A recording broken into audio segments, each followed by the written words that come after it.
Dear George and Luke, Hello, dear. my parents are putting pressure on my wife and I to produce grandchildren for them. Yeah, join the club. They're putting quite a lot of pressure on us. It's called right? having parents. Every time we see them or talk on the phone, They go, here's a sex toy. Hey, try this one. Here's that's some not lubricant. going to help. A sex toy. I come over to the... Yeah, no, mate. Well, it's not going to put sperm in them, is it? A sex toy. But you know, they won't be like, try this, try that. You know, have a go on this. Here's some lubricant. This one smells nice. Right. Go on, do it here on the kitchen table so we can make sure you're doing it properly. Every time we see them or talk on the phone, they mention friends who are enjoying being grandparents and say they can't wait. They can't wait, George. They can't wait to have those little kiddly-winks running about, making a fuss, making a stir for them, right? Or they bluntly announce they don't understand why we're keeping them waiting. I bet it's the mother saying this. Well, It's usually the mum. The dad is normally a bit quiet about it, but dads do want it as well. You know, of course they do. Of course they do. Of course, granddads, you mean? Potentially. Dads want to become granddads. Yeah. We've been married for 2 years. I'm 29. My wife is 27. We want children, and I've been trying since we got married. What? Okay. Oh, no, I was thinking 2 years. Like you should have a few. Look, good piece of advice. Which Go on, George. My dad gave me when A I nice was young. succulent piece of advice, please. He said to me, when you meet someone and you settle down and you get married and stuff like that, he said, have a good few years before you have children. Because you're never ever going to get those, you're never going to get that time ever again. Once you have children, that time that's just you and her is gone forever. And I did think to myself, wait a second, is this an insult? You know, being that I was the child who took that away from him. But it was very, very good advice, because it's, if you're with someone, you know, you want to enjoy that time together, and then you can have your next chapter together. But if you look back and go, oh, but all those things we wanted to do that now we can't do. We wanted to travel together. We wanted to see things together. We wanted to build something together. You can still do that with a baby, George. You can, but it's a little bit more tricky. But the child becomes... The child focus. is the thing that you're creating together. Yes. The child's life becomes we're trying to the create journey. this person together, and yes, it becomes the focal point. So it becomes less easy to try those things. I think you being together for 2 years without having children is perfectly good and healthy, and I would even say you should probably do like 1 or 2 more. But if you've been trying since day one, well, listen, it doesn't sound like your problem is that your parents keep hassling you. It sounds like you got something else. well, listen, my wife has endometriosis. Why don't you just tell your parents that then? And we haven't been successful yet. We have an appointment soon with a fertility expert to see if we need help. My wife doesn't want my parents to know, as she wants to deal with our fertility issues privately. I get that. I respect that. Can't blame her. But I wonder if telling them would mean they'd be more understanding and put less pressure on us. Yeah, of course. Dear George and Luke, can you help? P.S. Love the show. Big kiss. George, what do you think we should... sloppy kiss back. What do you think, George? Do you think they should tell the parents, or do you think they should keep it to themselves? Because it seems like they're quite pushy people, the parents. What you can say, and maybe is, the young mum feels like the older mum. Push it, son. It's what you can say to them is this: we're trying. Yeah. You don't have to say why it ain't happening. Just say, look, enough of your chat. We're trying, and then your mum will go, we're trying for a baby. Woo! And then 6 months later, she'll go, why aren't you having one yet? And she'll start saying, is something wrong? Is he all right? So, you know, to get the pressure off yourselves, just say that. Just say, yeah, we're trying. You don't have, that's it. We are making an effort. I assure you, we make an effort each and every morning, sometimes in the afternoon. Once in a while, you know, whilst you're watching television in the living room and we both go, I just got to go to the bathroom for a minute, we try then too. Yeah. Okay? We're trying non-stop, you know, back in the bus, back in the taxi cab, right? We give it a real good go, we do. Full-time job. So, yeah, just tell them that. Don't divulge your wife's all your details. Things if she doesn't want you to. But it's worth, like, if your parents are, you know, family with her, If she's like, oh, they're sort of like my surrogate mums in a way now. It's my surrogate mum and dad. Additional, because when you get married, your parents become kind of like an extension of her own family, right? Of course. Then obviously they're in a position where she should be able to say things like that to them, and feel loved and looked after. But if she doesn't want to, then no, don't tell her, don't tell them. Keep that secret, right? Your wife will appreciate you. But George, I actually think they're well within their rights to tell their parents, to tell the parents, can you just back off a little bit? Like, yeah. Do you know what I mean? Like, can you stop going on about it? We're doing what we're doing. It's our lives. And at the end of the day, if you say that politely, peacefully, respectfully, they should respect that. Because it is your lives. Whether you're trying for a baby or not, they shouldn't be putting all that pressure on you. I agree. But it sounds like he's already sort of...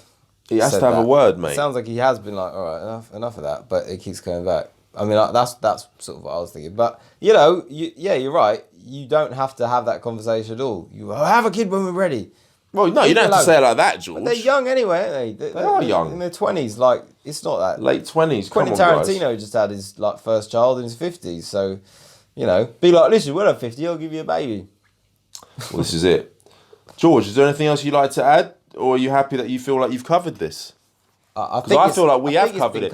I feel like we've covered it beautifully. I feel like you need to cover her in love, in harmony, in vibration of pure, utter presence and truth. And the more you do that, the more you connect to each other, the more that life will unfold and flow as it's meant to. The higher your vibration is, the more vibration you put out there on that positive level, the more you're going to receive. And within that harmonic vibration, beautiful things will happen. Just as we are sitting here giving you these beautiful vibrations, you're receiving them, you are connecting to them, and then your own beautiful vibrations are flowing up and out of you, up into the sky, soaring into the wind, blowing around the sky, creating beautiful, effortless moments of rainbows, joy, and effortless sunshine. And that is what we're here for, George.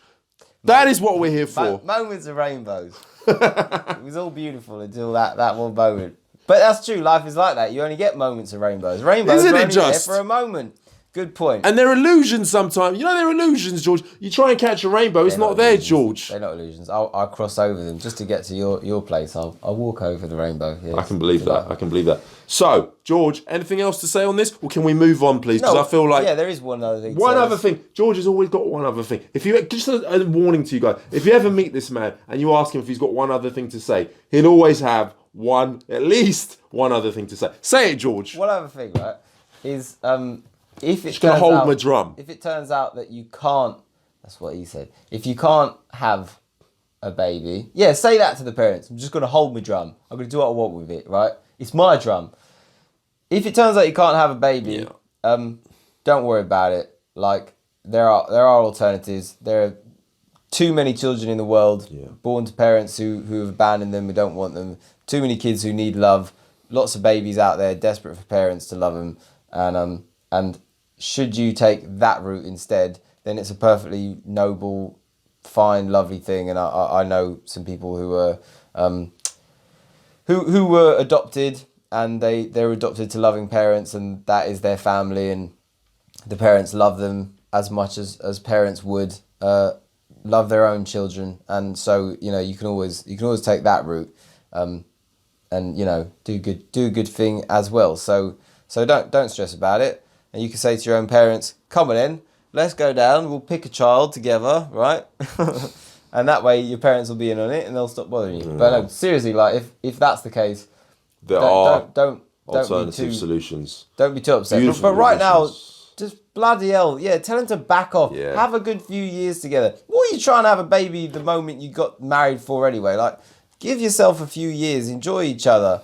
Then the baby will probably come more naturally when you stop working at it, I think so. I've seen situations like this, George, where that has actually happened, where a couple have got together, people that I know, very close friends of mine, and they've wanted that baby so much and it kind of hasn't quite happened, and then, they've relaxed, and they've got appointments with doctors and fertility stuff and all the rest of it, and there was a point where they sort of gave up because they tried and it wasn't happening. And then it became about the sex and not about the trying to get pregnant, and that's when the baby came. And now they have a beautiful boy, a beautiful little baby, and it happens. So Obviously, I hope that happens for you guys. But if that I think doesn't, that's when they say to that baby, then, well, you were an accident.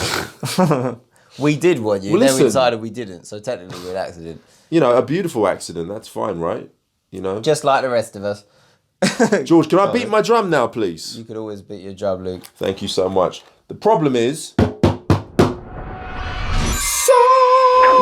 Hey, you there, I've got some really exciting special news. If you're interested in all the kind of things that we talked about in that video just there, you're gonna love this. There it is, look at that.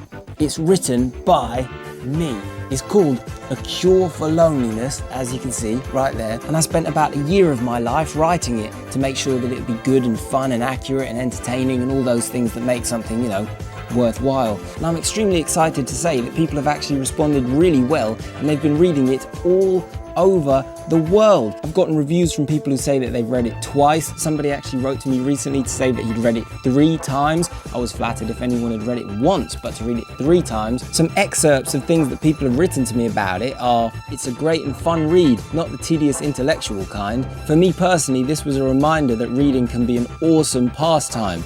A lot of books are boring as fuck, but not this one. Thanks very much. And anyway, those are only the first responses that I got. Quite recently, somebody wrote to me from China and said that he's now in a relationship with a girl he met on a train, all he says, because he read this book. And he said that it inspired him to go over to a girl that he liked on a train, yes, a public train, and start speaking to her. And now he says they are in a relationship and it is going well. So, if that kind of thing interests you, or maybe you're just interested in the kind of psychology that, we talk about on these videos, you're going to get a lot of it in depth, including my own experiences and how I kind of came to learn all of this stuff and reach this place myself. You're going to get all those stories within this.